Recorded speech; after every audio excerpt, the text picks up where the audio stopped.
28 octobre 2020, 90 minutes au Bénin. Bonsoir et bienvenue à tous et à toutes dans cette émission en plateau ce soir. Bienvenue à Bassagan et Sergino Lokosu. Bonsoir, bienvenue sur ce plateau. Bonsoir à Bienvenue. Bienvenue à vous. Merci beaucoup. Merci. Le parti de Paul Hongpè s'oppose à une marche annoncée d'une partie de l'opposition. Pas de militants FCBE à cette marche qui s'apparente aux yeux des leaders Kori comme soulèvement ou un trouble à l'ordre public. La position du parti au sujet du parrainage est clairement exprimée. C'est une expérience qu'il faut vivre et tirer les conséquences qui s'imposent. L'opposition béninoise à Patrice Talon divisée au sujet de cette marche projetée. Il faut rechercher des voies pacifiques et consensuelles aux revendications. Quelle lecture faire de cette position du parti FCBE? La suppression du parrainage voulu par cette partie de l'opposition est-elle objective? Analyse de mes débatteurs du jour, directeur de publication de La Primeur et directeur de publication également du Potentiel, toujours au plan politique après le Moël Bénin, Patrice Talon soutenu par le bloc républicain pour un second mandat présidentiel. La liste s'allonge à mesure que se précisent les choses. La vague de soutien à Patrice Talon est-elle annonciatrice de quelque chose dès le premier tour du scrutin ou révélatrice du bilan du quinquennat qui s'achève? Tout compte fait, les choses évoluent sur le terrain et surtout du côté des femmes qui renouent avec le microcrédit, ouvre de soulagement après un an de suspension pour certainement faire le point de l'existant et envisager une nouvelle orientation au crédit octroyé aux femmes. Le sujet sera abordé en pêle-mêle, mais fera le plat de résistance du grand oral avec Franck Dandinon, directeur des opérations du FNM, Fonds national de microfinance, qui sera en plateau juste après le journal télévisé. 90 minutes au Bénin, c'est tout de suite avec les unes de quelques parutions du jour.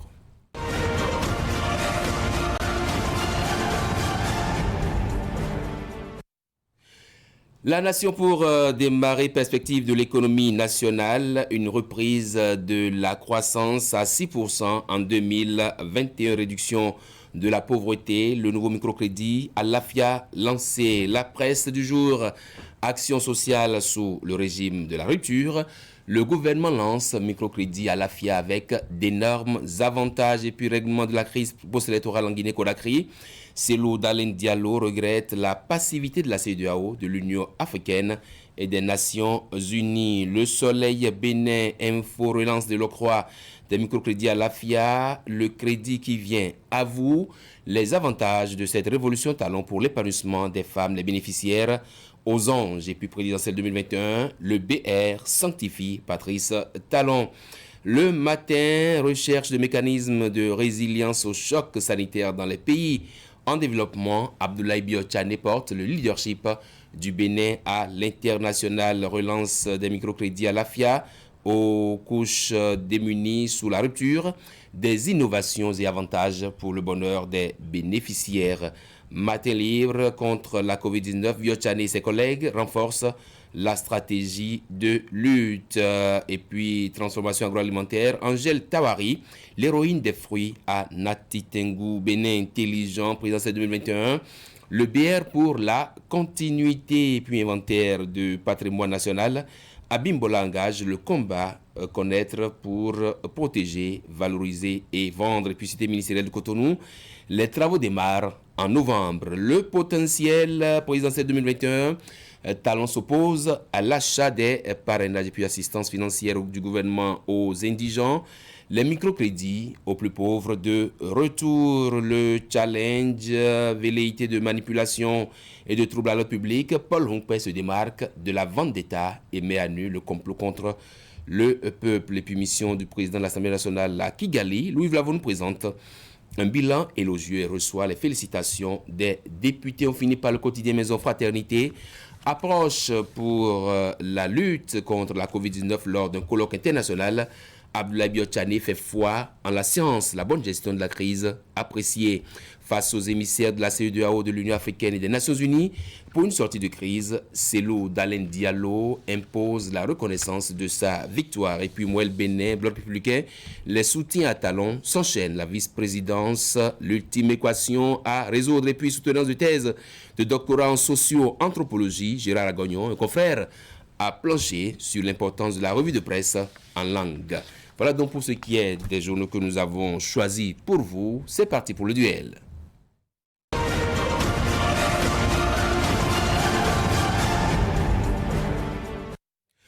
On démarre ce duel avec cette marche projetée ou cette marche annoncée d'une partie de l'opposition, il faut le préciser. Il n'y a que le parti FCBE de Paul Longpay s'oppose à toute manipulation, Sergino Lokosso. Je crois que c'est de bonne guerre. Et des marches du genre, d'abord, c'est quoi l'objectif de cette marche? Il faut demander, est-ce que cette marche, elle est inopportune?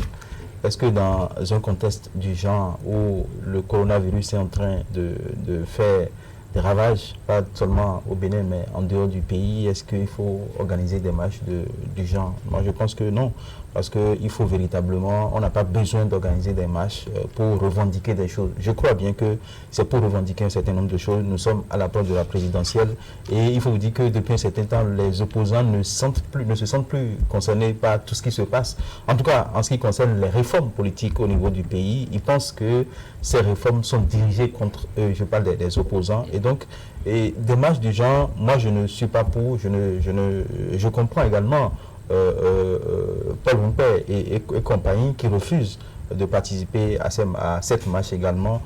Ils ont besoin de réclamer, mais je pense qu'en dehors de la marche, il y a d'autres moyens pour quand même réclamer, pour demander que satisfaction soit donnée à tout ce qu'ils revendiquent. Encore que nous sommes à quelques mois des élections, est-ce que les lois permettent de modifier un certain nombre de choses?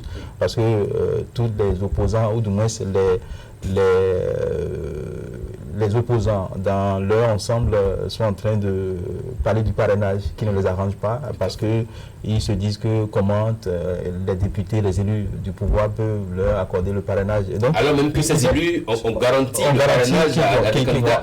Oui, justement, bienvenue. La question est pour savoir quelle est l'opportunité d'une telle marche, le bien fondé de la marche. Est-ce que vous y voyez quelque chose de vraiment sérieux, fondamental? Je ne suis pas dans le secret des dieux pour pouvoir le savoir. Et il faut questionner ceux qui ont décidé de la marche. Mais en réalité, quand on voit sur le terrain les raisons qui pourraient les amener à pouvoir donc faire cette option de marche, aujourd'hui, c'est cette fameuse affaire de parrainage, je dirais, permettez-moi de l'appeler de cette façon-là. Mais il faut juger du contexte et de l'utilité de cette marche-là. Quand vous analysez un peu, vous allez remarquer qu'eux aussi, ils sont bien conscients que nous sommes en période de Covid-19 et que les regroupements sont interdits. Et donc, ça veut dire, si je comprends bien dans leur cœur, ils sont même prêts à braver même cette pandémie pour pouvoir lutter pour le parrainage. Or, quand on saute le verrou du parrainage, il faut rester en vie pour en tout cas apprécier ou bien vivre les effets de ce parrainage-là qui a été sauté. Et donc, si on voit le contexte, je dis que le contexte est inapproprié. Alors, l'utilité de cette marche-là, quand je touche l'utilité de cette marche-là, je dis, mais il ne faut pas aujourd'hui venir pleurer sur le lait renversé. Si l'opposition, par le passé, a joué à la politique de la chaise vide, a joué à la politique de l'autruche, et qu'aujourd'hui, ils viennent pleurer sur le lait renversé, moi je dis, mais quand ils disaient aux gens à l'époque de ne pas participer à l'élection législative. Or, l'élection législative, dans une république, c'est l'élection auquel il faut mieux s'attaquer. Mais on attend l'élection présidentielle parce que tout se décide au Parlement. Le système démocratique dans lequel nous sommes, tout se fait. Les représentants du peuple, c'est le Parlement. On laisse le Parlement et on s'affole maintenant à l'élection présidentielle parce qu'on veut rester en haut, pensant qu'en restant en haut, on pourrait gérer ce genre de situation. Non, c'est inutile. Il faut le dire. Il y a d'autres actions que cette opposition pourrait mener pour pouvoir donc mieux se faire entendre. C'est pour ça, la fois dernière, je saluais les démocrates qui, bien qu'elles n'ayant pas une identité juridique, sont en train donc de sillonner certaines institutions pour se faire entendre. Voilà des démarches qu'il faudrait mener. C'est comme si l'opposition, c'est ce que je dis, c'est une opposition qui a toujours été dépourvue de ses vertèbres. Je le dis en toute conscience et en toute intelligence. C'est une opposition qui n'a pas d'âme en réalité. C'est une opposition qui toujours a partisé avec le réveil tardif. Et donc, à partir de ce moment-là, quand on sort, on devient artisan de la 25e heure, voilà des genres d'actions qu'on a, des actions qui n'ont pas leur utilité en son temps. Action qui n'a pas d'utilité en son temps. Il y a que le parti sortie de Paul Humpé est assez claire. Hein? Il n'y a pas de militants FCBE à cette marche-là.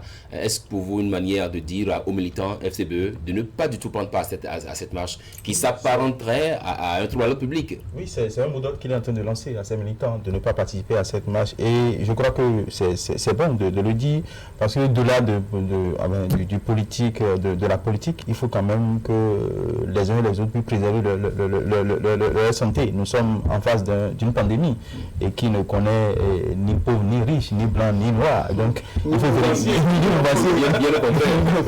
donc il faut quand même essayer de faire entendre raison à cette opposition qui veut marcher, comme l'a souligné le confrère tout à l'heure. Il y a d'autres voies. Il peut quand même entreprendre le plus périple des institutions de la République pour se faire entendre. C'est possible. Et je crois que c'est important. Nous sommes à la veille des élections, de la présidentielle. Il ne faut pas que les actions des uns et des autres puissent porter atteinte à cette élection présidentielle. Est-ce qu'il ne faut pas y voir plutôt une opposition qui est divisée sur une marche? Qui n'est pas d'accord. Encore même que l'opposition qui veut faire cette marche-là n'est pas reconnue au plan politique. Évidemment. Il faut quand même voir qu'il y a une petite division au sein de l'opposition, parce que l'opposition aujourd'hui, c'est une grande division. Bon, je dis petite comme ça, c'est... Pour vous, c'est avec le temps...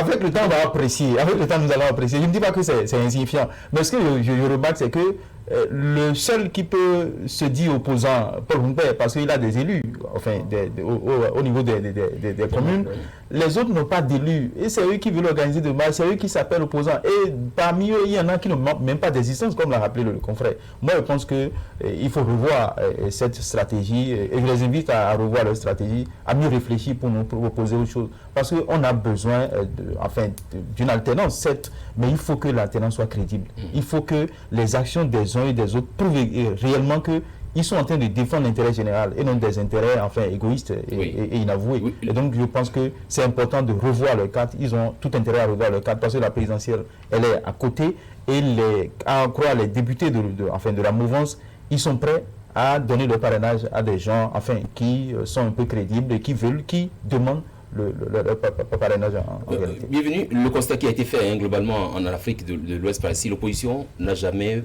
pu se réunir autour d'un idéal. Elle est tout le temps divisée. Oui, c'est ce que je dis et je le rappelle toujours. Quand on parle d'idéologie, si vous prenez la plupart des partis politiques en Afrique, ces partis-là n'ont pas la fonction idéologique. Mais c'est-à-dire que ce qu'ils défendent, ce n'est que leurs intérêts personnels. C'est-à-dire on gère l'existant et puis bon, c'est clair, on fait des regroupements de circonstances en fonction des intérêts personnels et non de l'intérêt général. Quand vous prenez la plupart des partis politiques qui se retrouvent dans l'opposition, vous allez remarquer que le jour où ils ont l'opportunité de gérer, ils oublient qu'ils étaient opposants. Non, vous comprenez un peu? Et donc, le cas guinéen, on connaît Alpha Condé, qui a fait l'opposition pendant longtemps. Et qui aujourd'hui, il trouve un troisième mandat. Vous voyez un peu, donc c'est le problème. Et donc, le problème qui se pose, c'est de savoir, est-ce que le système démocratique, c'est un système qui est mieux adapté en Afrique. C'est un grand nom, permettez-moi de le dire. C'est un système qui ne permet pas réellement à l'émergence du pouvoir en Afrique. Mais pourquoi cela? Il faut se poser les questions. Parce que la notion d'État-nation, c'était ce que nous avons avant que cette affaire de colonisation devienne. Et donc, à partir de ce moment, lorsque les frontières ont été créées, on n'arrive pas à trouver, à être adapté à ce qui nous vient de l'étranger. Donc, c'est comme on dit, quand vous acceptez ce qui ne vous appartient pas, ça vous offre le confort du minimalisme. Et voilà le problème que nous avons aujourd'hui. L'opposition, par exemple, le cas, l'opposition béninoise, quand je vois cette opposition, je me demande, mais quand est-ce que ces gens-là vont se mettre dans un ensemble? On nous a parlé de résistance ici, nous voyons comment cette résistance-là est allée à la désistance, permettez-moi de le dire, cette façon, si ça existe vraiment, vous voyez un peu. Et donc, quand je vois tous ces aspects-là, je me dis, mais quelle est l'idéologie? Si vous avez une idéologie, on devrait être soudés. Même les démissions dans les partis politiques, quand les gens parlent de démissions dans un parti politique, je dis que si la personne a une idéologie et poursuit une idéologie, elle le serait, en tout cas, ça serait tellement difficile. Des militants sans conviction pratiquement. Voilà, non, mais c'est une conviction ventrale. Il faut le dire. C'est-à-dire qu'on ne vise qu'à remplir notre poche. Justement, l'opposition qui envisage ou qui projette marcher, c'est cette opposition qui n'est même pas reconnue par qui n'est reconnu nulle part, ni par les thèses de la République, ni alors même que l'opposition reconnue, c'est-à-dire la FCBE, dit non, qu'elle ne prend pas part à cette marche-là. Non, mais puisque avant de créer un parti politique, il y a d'abord l'Assemblée générale qu'il faut faire. Et donc, puisqu'ils ont rempli ce premier critère-là, pour pouvoir demander leur récépissé, on pourrait considérer que c'est un parti politique de fait. C'est vrai que c'est un parti politique, mais c'est un parti politique de droit. Parce que pour avoir la personnalité juridique, il faut nécessairement ce fameux récépissé-là qui fait que beaucoup d'entre eux écrivent à gauche et à droite, qui voient que c'est un élément pour pouvoir les bloquer, c'est un goulot d'étranglement pour eux. Or, en réalité, il faut suivre ce que la règle de droit dit. Si nous voulons réellement suivre la règle de droit, il faut suivre. Si nous voulons créer de l'anarchie, si vous créez de l'anarchie, parce que l'oiseau qui appelle la pluie ne sera pas épargné. Ouais.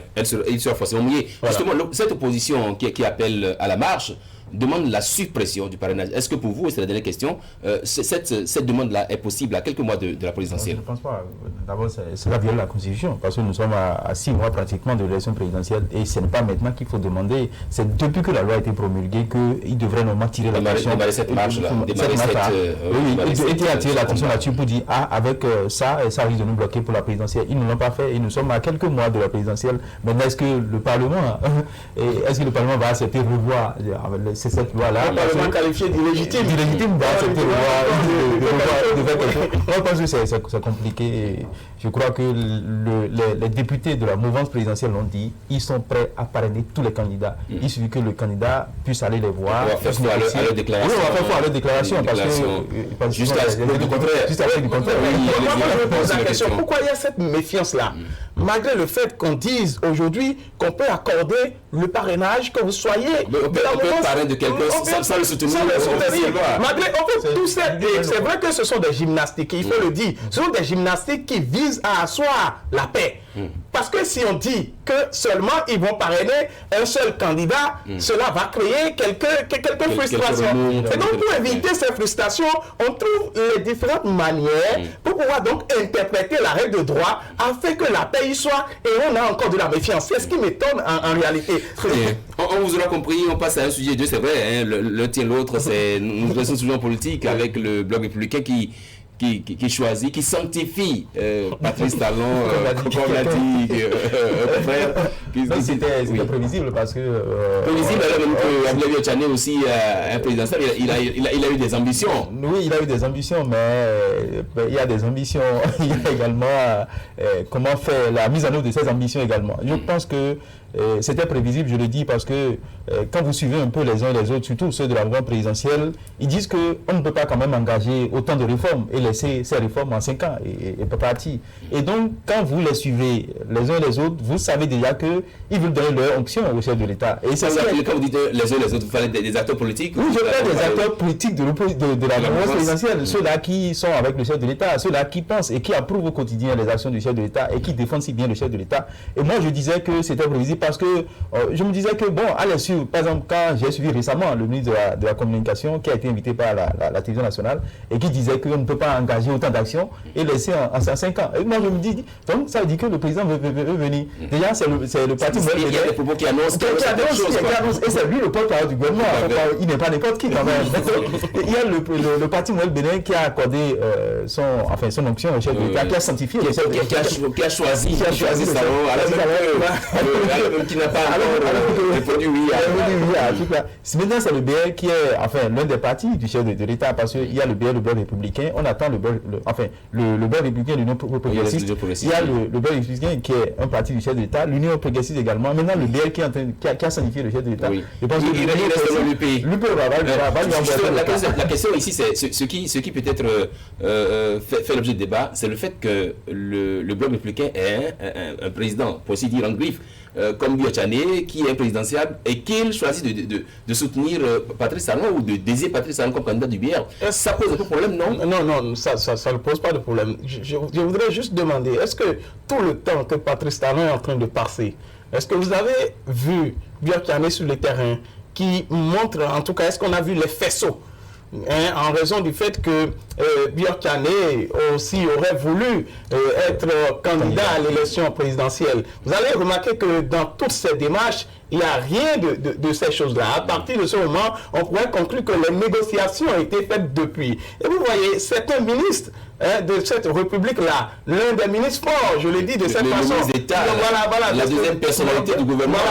Du gouvernement. Et donc, ça veut dire que les négociations ont déjà eu lieu entre eux. Si vous savez, parce qu'en toute chose, il faut le dire. C'est qu'on n'a pas vu Biotchane sur le terrain montrant qu'il est le populisme, qui veut montrer que c'est lui qui est là. C'est ça, en réalité. Donc, c'est ce que je suis en train de faire comprendre. Parce que Biotchane, quand vous le prenez, peut-être il aurait déjà négocié avec le chef de l'État. Ils se sont déjà entendus. J'avais mes ambitions, je vous soutiens jusqu'à la fin. Je vous soutiens parce qu'il sait ce qu'il gagne. C'est la dernière chance pour qu'il s'il veut être président.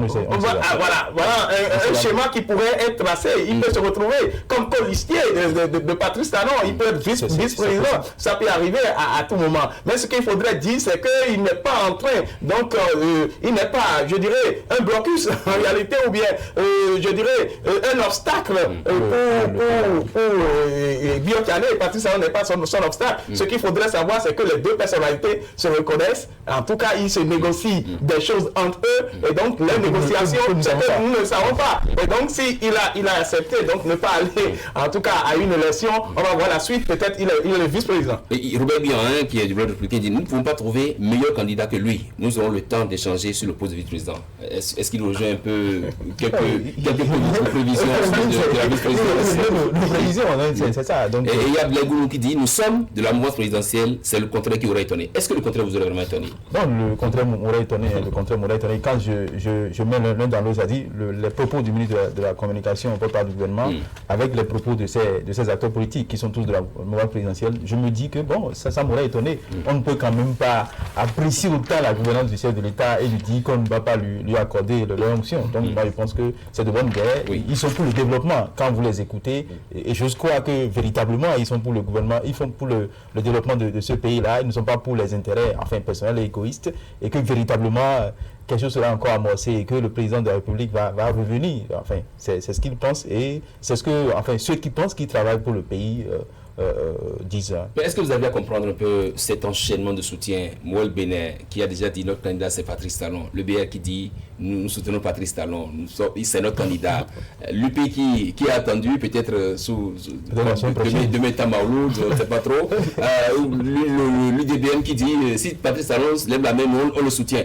Ça s'enchaîne là. Oui, mais nous sommes, je l'ai dit la fois dernière aussi. Est-ce qu'en fait c'est le bilan de l'homme qui plaide dans sa faveur ou c'est juste parce qu'on veut le soutenir, on veut soutenir le bon nom? Non, mais il y a des réalisations qui appelle un retour de Patrice Talon, en tout cas, qui appelle à ce que Patrice Talon brigue un second mandat. Il faut pas le cacher. C'est vrai que ces réformes ont été drastiques. Il faut pas le nier aussi. Mais si vous analysez bien, si vous restez dans un regard futuriste, vous allez remarquer que plus tard, les effets, en tout cas les fruits des efforts actuels de Patrice Talon, c'est-à-dire on remarquera cela plus tard. Mais est-ce que c'est lui qui en bénéficiera? Voilà, là encore, un autre parce que lui, il fera ses deux mandats et il partira. C'est celui qui sera maintenant après lui qui bénéficiera des efforts que lui, il avait fournis. Et donc tout de suite, c'est vrai que nous allons sentir les effets parce que toute réforme, les réformes ne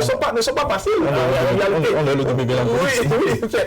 C'est clair et net. Et donc, si ces partis politiques-là, aujourd'hui, décident à une continuité des actions, c'est leur option. Et d'ailleurs, c'est celui qu'ils soutenaient depuis. Et donc, ce n'est pas aujourd'hui qu'ils vont tourner Kazakh, comme ce que nous avons l'habitude de voir. Ils ont décidé de jouer à l'honnêteté, à la fidélité, à la sincérité.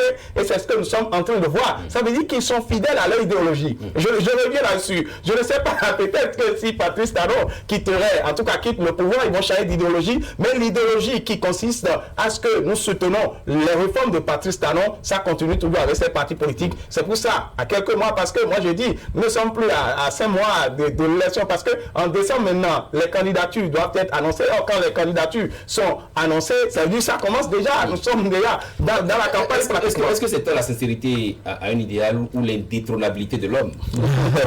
Non, les deux sont possibles parce que l'homme est indétrônable vraiment, parce qu'il tient le pays. Il tient véritablement le pays et les acteurs politiques donnent ces témoignages quand vous les écoutez, quand vous allez à des rencontres de ces hommes politiques ils vous disent que vraiment, il est là, celui qui est là, il est différent, c'est pas comme les anciens présidents qu'on a eu par le passé, mais il a une certaine rigueur que tout le monde apprécie, et il faut ça pour le Bénin. Nous avons besoin de quelqu'un de rigoureux, comme le chef de l'État, et qu'il pense également à tous les secteurs de l'activité du pays. Oui, qu'il pense à tous les secteurs. À quel secteur pensez-vous de ça? Non, moi je pense à tous les secteurs. Comme le chef de l'État a commencé, et comme les acteurs politiques veulent qu'il continue ce qu'il a commencé, et nous aussi, nous voulons... On dessert les ceintures, véritablement. Moi, je ne sais pas faire autre chose. Vous connaissez mon métier, et je pense également que... Tu ne vas pas du Paillot, je ne vais pas du Paillot, vous me connaissez. Donc je ne vais pas du Paillot, je suis journaliste, et quand même... Et quand je parle de la presse, les aînés, enfin, m'ont souvent dit, il faut qu'on se réorganise. Je me demande comment nous allons nous réorganiser. Eux autres, ils n'ont pas pu nous réorganiser, et nous, on va le faire. Je ne sais pas comment on parle de réorganisation, parce que dans la plupart du temps, les acteurs des médias aujourd'hui, c'est des hommes qui sont fort formés. La majorité ont leur formation, et nous travaillons bien. C'est pas que je nous jette des fleurs. Nous faisons le travail comme cela se doit, et eux-mêmes, ils apprécient. Mais quand il s'agit des journalistes, on dit non, qu'il faut se réorganiser. À chaque fois, nos confrères qui ont eu la chance d'être dans des ministères en tant que point Foucault et consorts, eux-mêmes, ils ont ce langage-là. On va se réorganiser comment? La question est là. Il n'y a que déjà au niveau des femmes, il y a déjà une organisation. Oui, on va réserver les 4 minutes pour ça. Microcrédit aux plus pauvres. Les femmes, elles y sont en pleine là. Oui, je suis d'accord avec cette affaire de microcrédit qui est en train d'être professionnalisée. Aujourd'hui, on remarque que c'est une facilité pour pouvoir donc avoir ces différents crédits. Mais permettez-moi de revenir sur ce que Sergino disait tout à l'heure. Parce que quand on parle de la presse aujourd'hui, cette fameuse, permettez-moi d'utiliser toujours cela, cette fameuse réorganisation dont vous nous parlez. En tout cas, nos aînés. Et donc, quand c'est une réorganisation meurtrière, permettez-moi de le dire, parce que nous tous aussi, nous avons besoin d'âme. Si nous avons eu l'opportunité d'être à des hauts lieux, nous devons penser donc à l'intérêt des plus jeunes que nous. Et pendant longtemps, dans la presse, c'est ce qui se dit. D'ailleurs même, vous allez voir des anciens qui vous disent qu'est-ce que vous, les jeunes, vous voulez faire avec de l'argent, avec des moyens. Parce que grâce aujourd'hui à des moyens, un journaliste peut aller se professionnaliser. Un journaliste peut aller dans d'autres écoles pour pouvoir se cultiver, pour pouvoir se former. Aujourd'hui,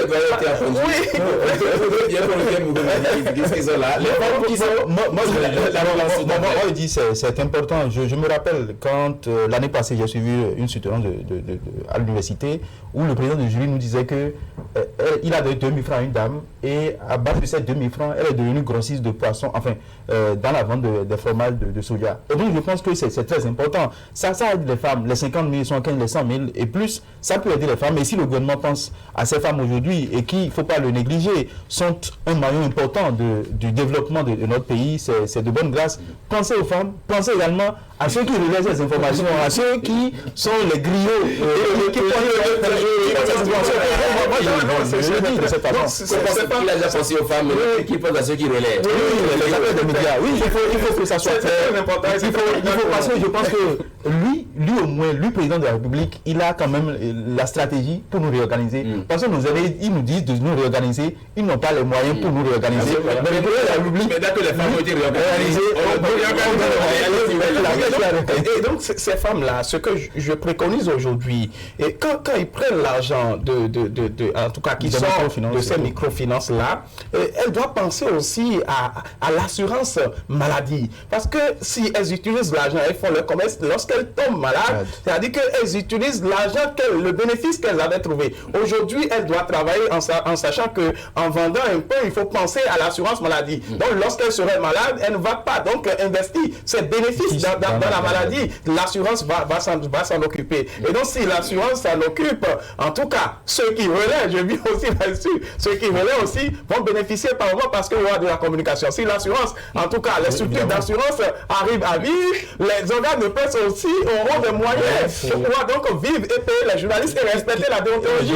Parce qu'en matière, la convention collective n'est pas tellement respectée partout, il faut le dire. Il y a les patrons de presse qui sont en difficulté et économique et financière pour pouvoir financer et aider les journalistes. Vous avez entendu, de toute façon, ça nous concerne tous. Évidemment. Merci à vous, chers confrères. Ainsi s'achève le duel de ce soir. Merci et bonne fête de Mawlud à vous. Merci. Vous avez des amis musulmans ou pas? Bien sûr. Vous en avez de votre invité ou pas? Il n'y a pas de souci. En tout cas, nous serons ensemble. Nous serons ensemble. Il y a la Fatou qui va nous inviter. Elle va nous inviter déjà pour demain. Merci à vous. On passe des places au journal télévisé. Ce sera avec Tanguy Agoy.